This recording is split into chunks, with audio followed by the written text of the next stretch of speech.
हमने अब तक पढ़ा था कि जब पहली तापसी जो है वो खिलौना लाने के लिए जाती है तो राजा और तापसी के बीच संवाद होता है और वह कहता है कि अरे मुनि कुमार, ऐसा नहीं करना चाहिए।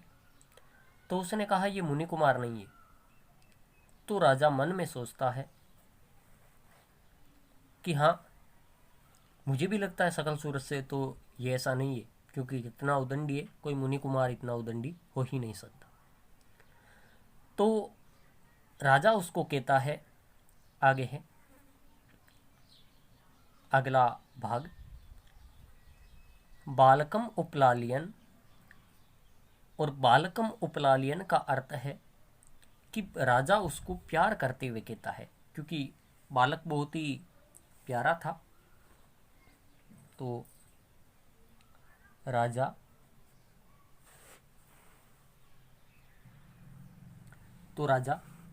बालकम उपलालयन यानी बालक को प्यार करते हुए, ने चेनो मुनि कुमारो अयम अत को अश्य वयपदेश है। अर्थात बालक को प्यार करते हुए, राजा बालक को प्यार करते हुए, बालक छोटा सा था, बहुत प्यारा था, तो राजा बालक की तरफ आकर्षित हुआ, बालक को प्यार करते हुए।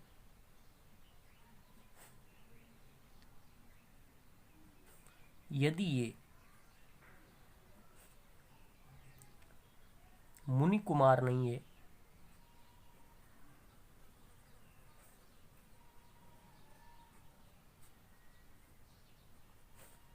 तो इसका वंश क्या है? तो इसका वंश क्या है? हिंदी व्याख्या इसकी आएगी नहीं, यहाँ एक सवाल बनेगा, इसलिए बता देता हूँ। तो बालक से पूछता है कि तापसी से पूछता है कि ये मुनि कुमार नहीं है तो इसका वंश क्या है? तो तापसी कहती है पुरुवंश है।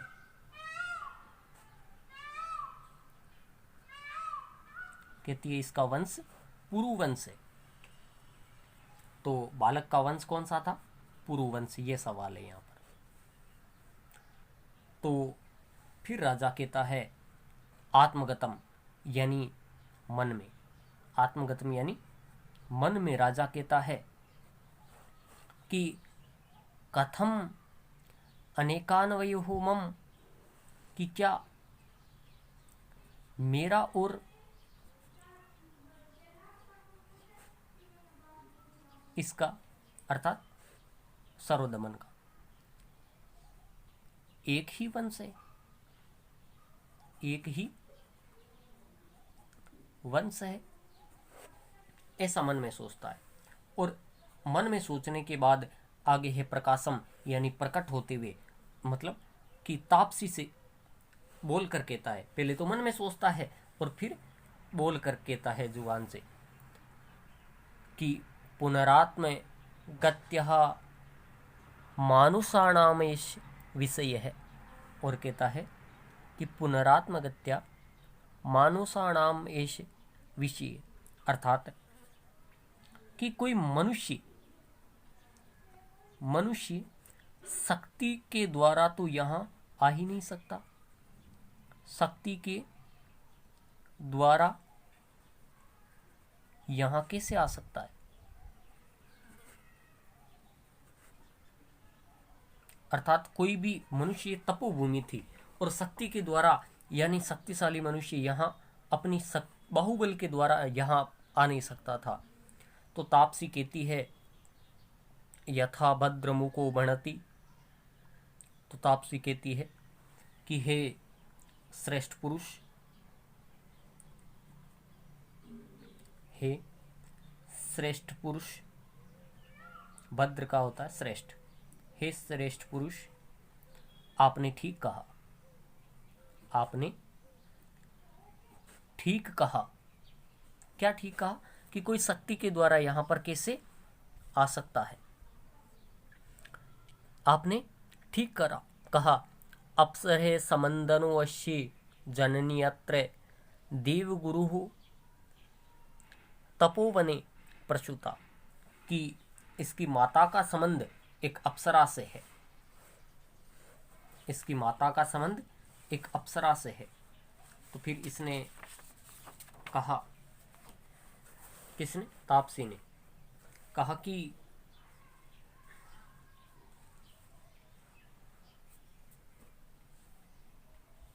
तापसी ने कहा कि हे भद्र पुरुष, इसकी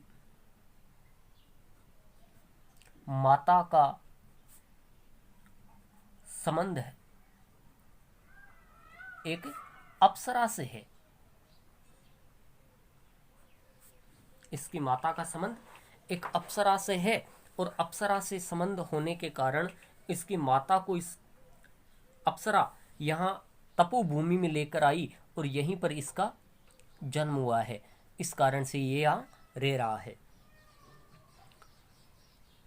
तो राजा कहता है, मन में सोचता, अपवारी हंत द्वितीयम इदम आशा जननम। तो फिर राजा कहता है, मन में ही सोचता है, क्या इसका और मेरा एक ही वंश है? पहली बात तो ये थी। एक तो आशाप्रद ये उत्तर मिला कि पुरुवंश का था। दूसरी में उसने कहा कि इसकी माता का संबंध अप्सरा से था और राजा ने सोचा कि शकुंतला का भी तो संबंध अप्सरा से था। तो वो मन में कहता है, सोचता है, किंतु अप्सरा अर्थात मेनका के संबंध से इसकी माता ने देवगुरु मारीची के आश्रम में बालक को जन्म दिया। तो तापसी की ये बात सुनकर एक तरफ दूसरी ओर मुंह फेर लेता है राजा और कहता है कि दूसरी आशाप्रद बात है, और फिर प्रकट होकर कहता है, अच्छा तो मैं वह श्रीमती किस नाम के राजऋषि की पत्नी है? देखो, पहले माता का नाम नहीं पूछा जाता था। किसी बालक की माता या किसी स्त्री की बारे में कोई पूछताछ नहीं होती थी। तो उसने कहा कि वह इसकी माता जो है किसकी पत्नी है? किसकी पत्नी है? किस राजा की पत्नी है? तो अप्सरा कहती है, कतश्चि धर्मदार परित्यागिनो नाम संकीर्ण ये तो चिंतिष्यति। तो वो कहता है कि ये किसकी पत्नी है, उसके राजा का नाम बताओ। तो कहते हैं कि जिसने अपनी पत्नी का परित्याग कर दिया, उसका, उससे कुबुद्धि नीच का हम नाम नहीं लेते, नाम नहीं लेते। उस अप्सरा ने ऐसी बात कही। तो राजा फिर कहता है, सवागतम। फिर मन में सोचता है, मन ही मन में राजा सोचता है कि इदम खलु कथा मामेव लक्ष्य करोति, कि ये कथा तो कहीं मुझे ही लक्ष्य करती है। तो उसने कहा कि यही बात, परित्याग की बात कही थी, शकुंतला का भी मैंने परित्याग किया, तो ये कथा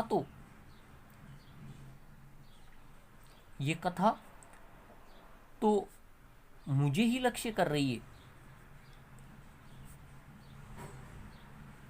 लक्ष्य कर रही है। ऐसी बात वह कहता है। यदि तावदस्य शिशुर्मात्रम नामम पृच्छामि अथवा अनार्य परदार व्यवहारे है। तो वह कहता है कि ये तो मुझे ही लक्ष्य कर रही है, लेकिन मैं इस शिशु की माता का नाम पूछता हूं तो ये परदार व्यवहार होगा, अर्थात दूसरी स्त्री का नाम पूछने का अशिष्ट व्यवहार होगा। इसलिए किसी स्त्री का नाम नहीं पूछा जाता था पहले।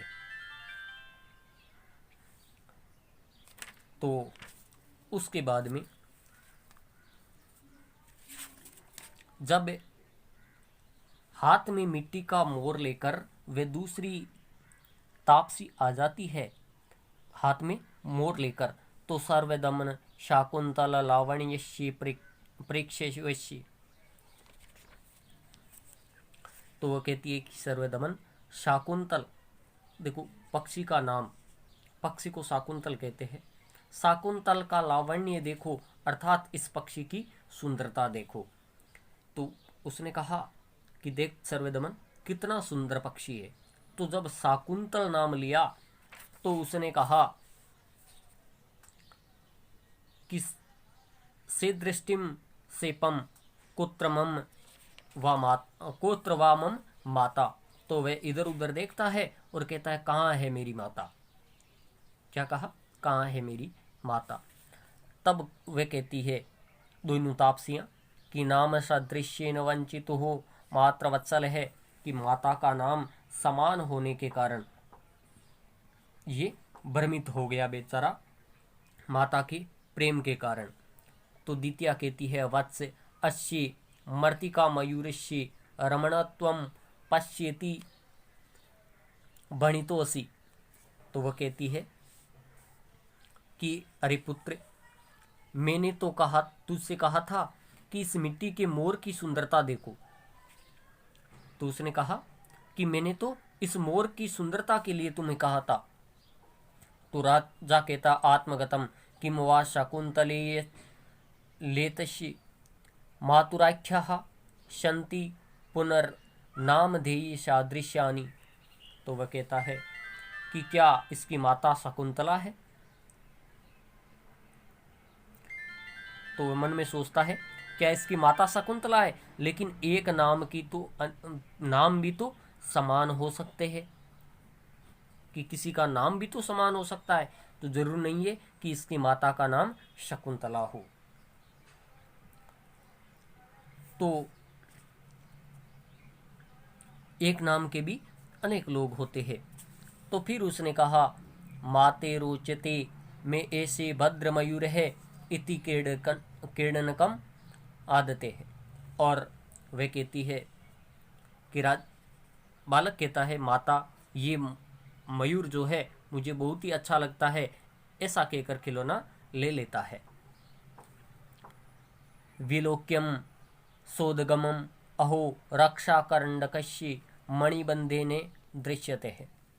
तो वह पहली तापसी जो है उसको कहती है कि एक औषधि बांधकर जब नामकरण संस्कार हुआ था, उस समय महर्षि मरीचि ने उसके हाथ पर एक जो हम ताबीज बांधते हैं ऐसा ताबीज बांध दिया था, मणिबंधे, उसको कहते हैं मणिबंध।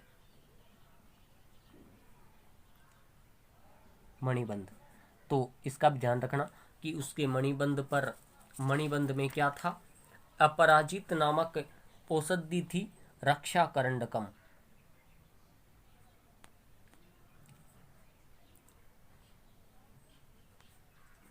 यानी उसकी भुजा पर क्या बंधा हुआ था, रक्षा सूत्र, रक्षा करंडकम, मणिबंधे रक्षा करंडकम, ध्यान रखना इसका, जिसमें एक औषधि डाली हुई थी अपरिजात।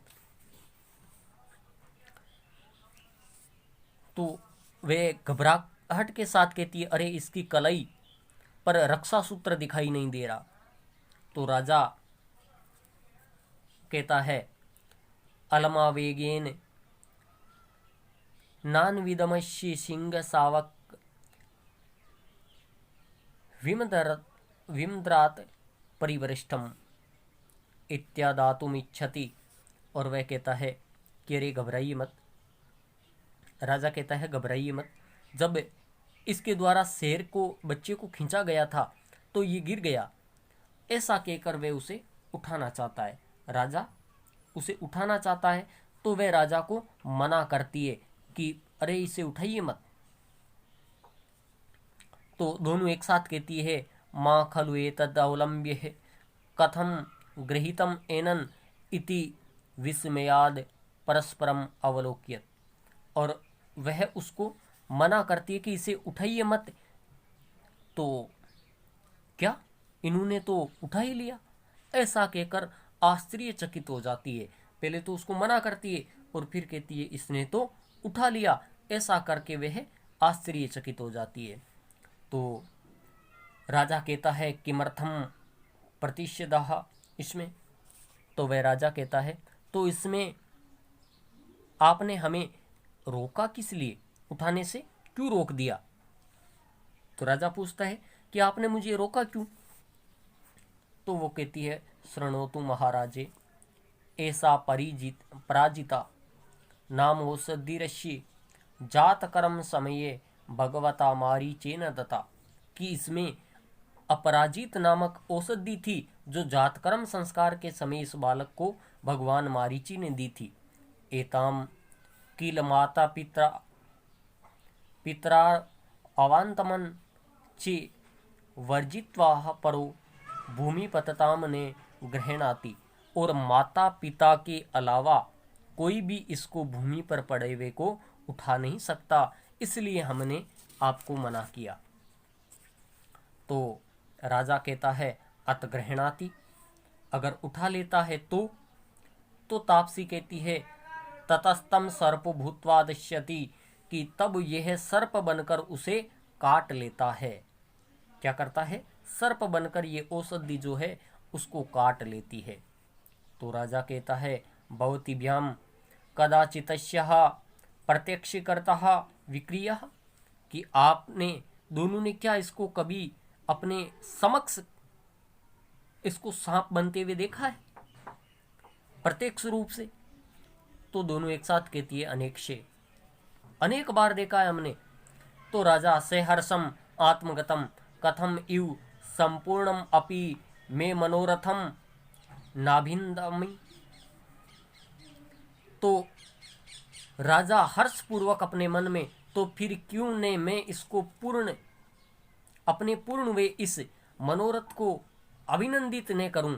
और राजा अपने मन में बहुत ही आनंदित होता है, अर्थात अब तो मुझे इस बालक को अपना पुत्र जानकर प्रेम करना चाहिए। ऐसा मन ही मन में बालक के प्रति उसका वात्सल्य भाव जो है उमड़ आता है, और वह बालक के प्रति अपना प्रेम प्रकट करने के लिए बालक को अपनी गोद में भर लेता है। इति बालम परिस्वज्यते, और बालक को अपनी गोद में भरकर आलिंगन करता है। आलिंगन कहते हैं गले लगाने को, वह उसको गले लगाता है। तो बालक कहता है मुंच माम यावन मातु सकाशम गमिष्यामि। तो बालक किसके पास जाना चाहता है, ये सवाल पूछा जाएगा कि मुंच माम छोड़ो मुझे, यावन मातु सकाशम किसके पास, मातु सकाशम माता के पास जाना चाहता है। वो कहता छोड़ो मुझे तो माता के पास जाना है। तो राजा कहता है पुत्रक मया सहेवेव मात्र अभिनंदिष्यामि नंदिशि। तो वह कहता है पुत्र मेरे साथ ही अपनी चलकर अपनी माता का अभिनंदन करोगे, कि आप मेरे साथ चलोगे अपनी माता का स्वागत करने के लिए। तो बालक कहता है मम खलु तातो हो दुष्यंते ने त्वम, कि मेरे पिता तो दुष्यंत है, तुम नहीं हो।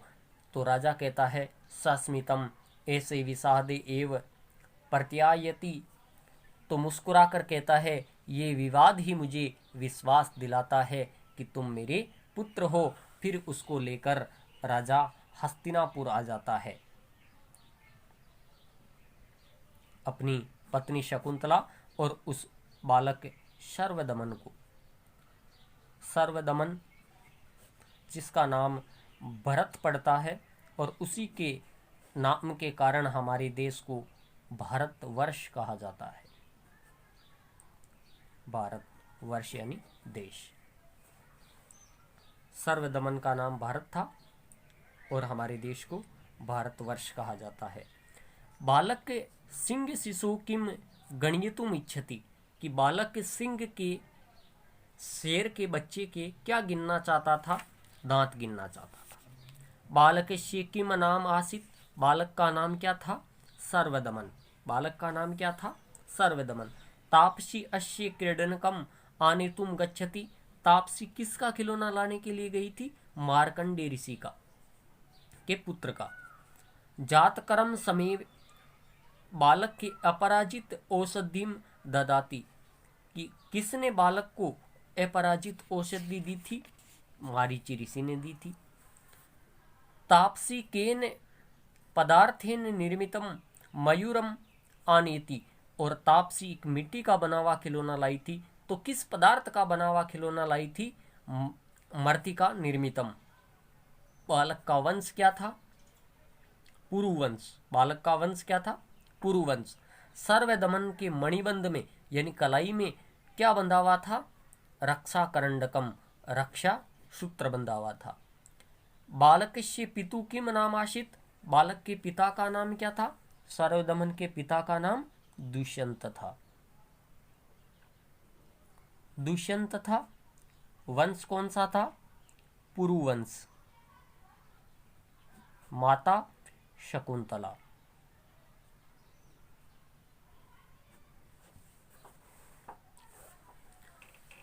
सर्वदमन, दुष्यंत, पुरुवंश, शकुंतला, हस्तिनापुर इसका राज्य था। बाद में नाम भरत पड़ा, इसके कारण हमारे देश को भारतवर्ष कहा जाता है। बालके सर्वदमन कस्य सकाशम गंतुम इच्छति, और बालक को जब गोद में ले लेता है दुष्यंत, तो वह किसके पास जाना चाहता है? मातु सकाशम, माता के पास, जिसका नाम था शकुंतला। ये थी 7वें अंक की अभिज्ञान शाकुंतलम की कथा।